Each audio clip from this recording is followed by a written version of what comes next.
1장 8절입니다. 신약성경 사도행전 1장 8절 말씀 되겠습니다.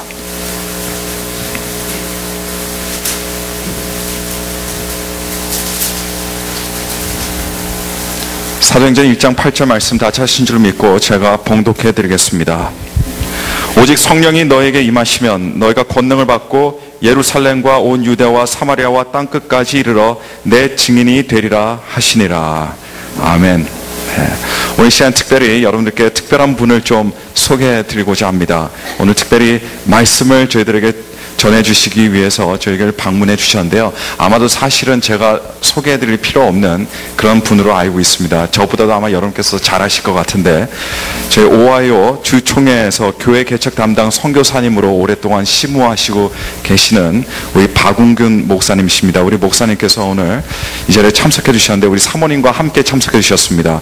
우리 박윤희 사모님 잠깐 자리에서 일어나주시면 제가 또 한번 큰 박수로 환영해 드리도록 하겠습니다.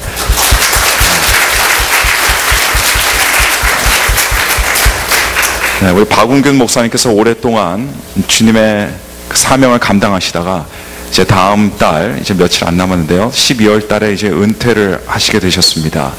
여러분께서 잘 아시다시피 지난 오랜 시간 동안 저희 교회 자주 방문도 해주시고 기도도 해주시고 또 말씀도 증거해 주셨던 그런 목사님이십니다. 우리 은퇴하시기 전에 특별히 또 사랑하는 저희 교회에 오셔서 또 이렇게 말씀을 들을 수 있는 기회를 하나님께서 열어주셨기 때문에 오늘 시간 특별히 더 평소보다 넘쳐나는 하나님의 은혜가 있게 될 줄로 믿습니다.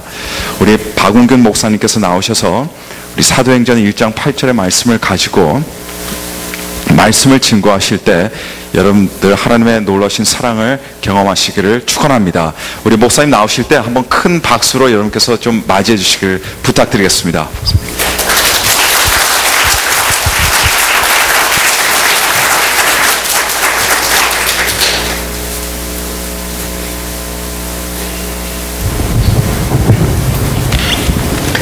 아, 1990년에 컬럼버스 오하이오에 있는 한인 심내교회에서 담임 목사님이 필요하다고 저한테 연락이 왔습니다. 그때 저는 신학교에서 마지막 학기를 보내고 있었습니다. 하나님께서 저를 그곳에 보내주셔서 4년 반 동안 컬럼버스 한인 침례교회에 목회를 했습니다. 그러고 있는 동안에 오하이오 남침례교단에 속해 있는 주총회에서 에트닉 미니스트리에 대해서 사람을 찾고 있었는데 저한테 컨택이 와서 제가 1995년부터 오하이오 주총회에서 교회 개척 선교사로 일해 왔습니다. 제가 컬럼버스 한인 침례교회에 오기 전에 제가 이 교회에서 여러 집사님들이 컬럼버스에 오셔서 새로 시작하는 컬럼버스 한인 침례교회를 도와줬다는 얘기를 들었습니다. 제가 오기 한 몇 년 전부터 그렇게 하신 것 같아요. 그래서 이 교회는 컬럼버스 한인 침례교회를 시작할 수 있도록 도와준 그런 모교회가 되기도 합니다. 이 교회를 방문하면 항상 마음이 후분하고 참 그렇습니다. 제가 오늘 말씀을 같이 생각할 부분은 여러분이 잘 아시는 그런 말씀입니다. 오직 성령이 너희에게 임하시면 너희가 권능을 받고 예루살렘과 온 유대와 사마리아와 땅끝까지 이르러 내 증인이 되리라. 주님의 뜻이 거기 담겨져 있습니다. 주님의 간절한 소원이 거기 있습니다. 많은 곳에 교회가 세워지고 있고 믿지 않는 사람들이 예수님을 찾고 믿고 있습니다. 세계 각곳에. 그리고 미국에 또 많은 민족들이 찾아와서 또 교회를 개척하고 신앙생활을 하기도 합니다. 오하이오에도 많은 민족들이 살고 있습니다. 클리블랜드만 해도 117개의 다른 민족들이 어울려 살고 있습니다. 117개라는 데는 언어를 사용하는 그런 문화를 갖고 있는 나라 사람들이 살고 있습니다. 땅끝까지 이런 내 증인이 되라고 하셨는데 우리가 땅 끝에 가지 않아도 그 사람들이 여기 와서 살고 있습니다.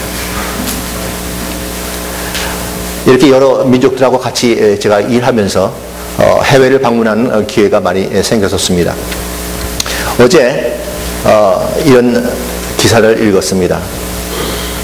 소련에서 지금은 러시아죠. 러시아의 그 하원 의원에서 공식적으로 스탈린이 폴란드 사람 2만 명을 죽였다는 것을 공식으로 인정을 했습니다. 우리가 스탈린 하면은 그 사람은 그 공포의 그런 상징이요, 그런 어떤 위협을 갖게 하는 그런 상징의 이름으로 생각을 합니다. 어떤 사람의 말에 의하면, 어떤 역사가의 말에 의하면은 스탈린 때문에 죽은 사람이 3천만 명이 된다고. 3천명, 30 million. 오하이오 인구가 1100만이에요. 오하이오 인구의 3배나 되는 많은 사람이 스탈린 독재가 때문에 그렇게 죽었다고 하는 얘기를 들었습니다. 이제 인정한 그 내용은 조금 소수예요. 지금 2만 명, 2만 명만 지금 자기네가 스탈린의 직접 명령을 통해서 학살을 당했다고 이렇게 얘기를 했습니다. 스탈린 태어났던 고리를 제가 방문한 적이 있습니다. 지금 그 고리는 리퍼블릭 오브 조지아, 한국말로 그루지아라는 나라에 있는데, 그 당시에는 소비에트 유니온에 속해서 공산 치하 속에 있었습니다. 저 고리를 방문한 적이 있습니다. 한 4년 전에. 가니까 그 다운타운에 그 타운홀이 있고, 그 다운타운 한가운데에 그 스탈린의 동상이 아주 우뚝 서 있습니다. 아직도 그 마을 사람들은 스탈린을 우상화해요. 굉장히 좋은 인물로 생각을 하고 그렇게 동상을 세워놨는데, 그 옆에는 박물관이 있어요. 박물관을 들어봤더니 이런 내용은 하나도 없어요. 사람을 죽였다든지 무슨 학살을 했다든지 그런 내용은 하나도 없고, 그분이 했던 좋은 것들만 다 전시해놨더라고요. 그 박물관 옆에 그 스탈린이 타고 다녔던 기차가 거기 있어요. 그 사람은 그 비행기 타는 것을 두려워해서 겁이 나서 비행기를 타본 적이 없대요. 그 사람. 그 기차를 타고 이제 여행을 했는데 그 기차가 그 옆에 있어요. 근데 그 사람이 태어났던 조그만 생가를 옮겨다가 거기다가 이제 옮겨놨더라고요.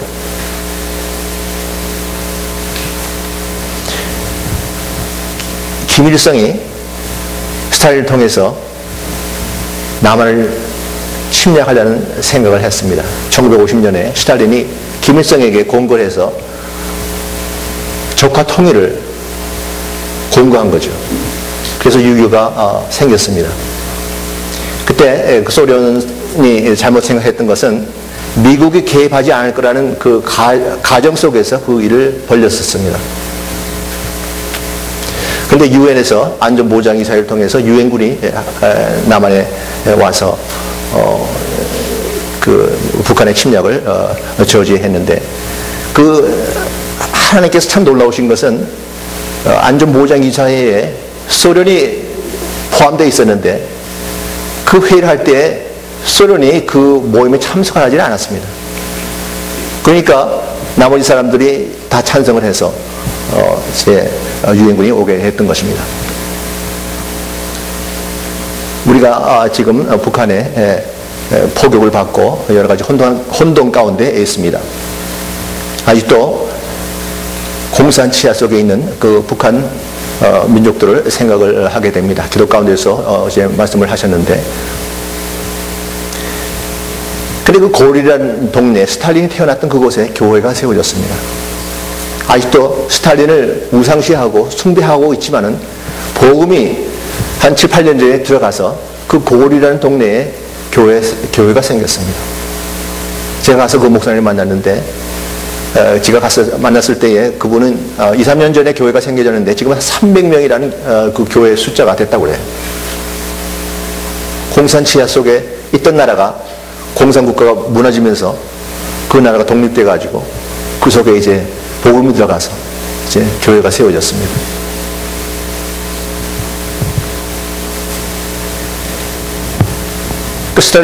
김일성이하고 같이 같은 생각을 가지고 있던 독재자가 있었습니다. 그 루메니아의 차우체스카라는 사람이 김일성하고 친했어요. 그래서 북한도 방문하고 또 김일성이 그 루메니아도 방문하고 그런 관계 속에서 이 차우체스카는 북한과 같은 그런 독재 국가를 만들겠다는 그런 포부가 있었어요. 근데 차우체스카가 생전에 하는 얘기가 있었어요. 자기가 태어났던 스코르누 체스라는 조그만 동네가 있는데 그곳엔 절대로 교회가 세워지지 못할 것이라는 그런 얘기를 했어요. 제가 얼마 전에 여기 클리블랜드에 루메니아 목사를 만났습니다. 댄 폴이라는 목사를 만났더니 그분이 그래요. 그분이 교회가 세워질 수 없다고 했던 그 마을에 교회가 세워졌다는 거죠. 막 자랑스럽게 얘기를 하더라고요. 많은 곳에 교회가 세워지고 있고 믿지 않는 사람들이 주님을 찾고 있습니다. 세상에는 여러 가지 힘들어 있지만은 크게 두 가지로 생각해 볼 수가 있습니다. 폭력을 통해서 생기는 힘이 있고 사랑을 통해서 생기는 힘이 있습니다. 공산 국가들은 그런 폭력을 통해서 사람을 변화시키려는 그런 일들을 했던 것 같습니다. 그러나 우리 기독교는 사랑을 통해서 사람을 변화시키는 일을 하고 있습니다. 공산치하에 있던 사람들이 변했습니다. 제가 유크레인에 방문하니까 여러 교회를 이제 갈 수 있도록 주선을 해줬습니다. 한 곳에 가서 말씀을 증거하고 저하고 일본 목사님하고 다른 미국 목사님 세 사람이 설교를 했습니다. 설교를 한 후에 초청을 했습니다. 새로 믿기를 작정하는 사람들이 이제 나오라고 이제 초청을 하니까 사람들이 나오기 시작합니다. 근데 한 사람이 이제 나오기 시작할 때 사람들이 반응이 막 다른 걸 보았습니다. 어떻게 저 사람이 나갈 수 있겠느냐. 나이가 한 60이 넘은 그런 남자분인데 앞에 나왔습니다. 눈물을 막 쭉쭉 흘려요.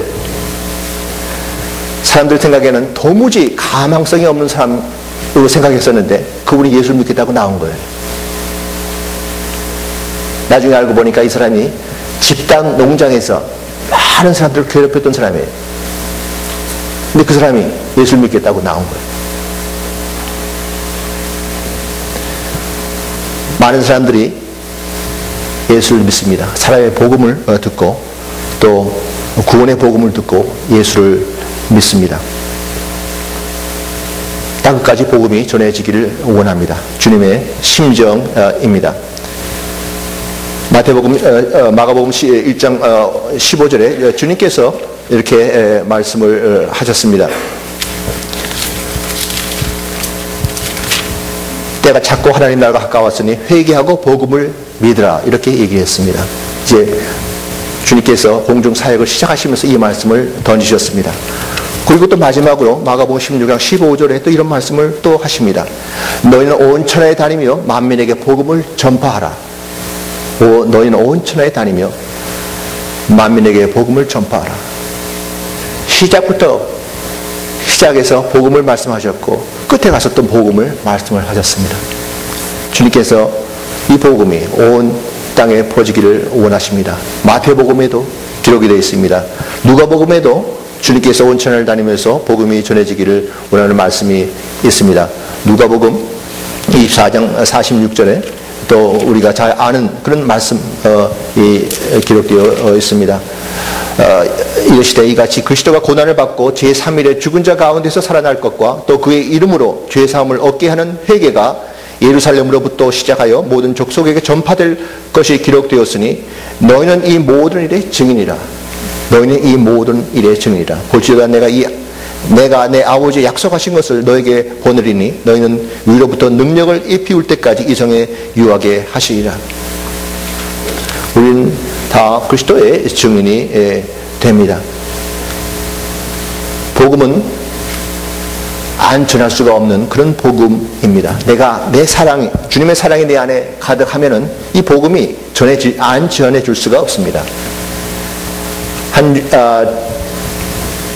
70여 년 전에 카나다의 어떤 선교사님이 만주를 방문했습니다. 그 당시에 만주에는 많은 한국 사람들이 망명을 하고 살고 있었습니다. 일제 식민지 속에서 살기 힘들어서 그곳에 가서 독립운동도 하고 한글도 가르치고 그렇게 많은 사람들이 가서 살고 있었습니다. 그때 캐나다 선교사가 그곳에 가서 복음을 증거했습니다. 복음을 듣고 많은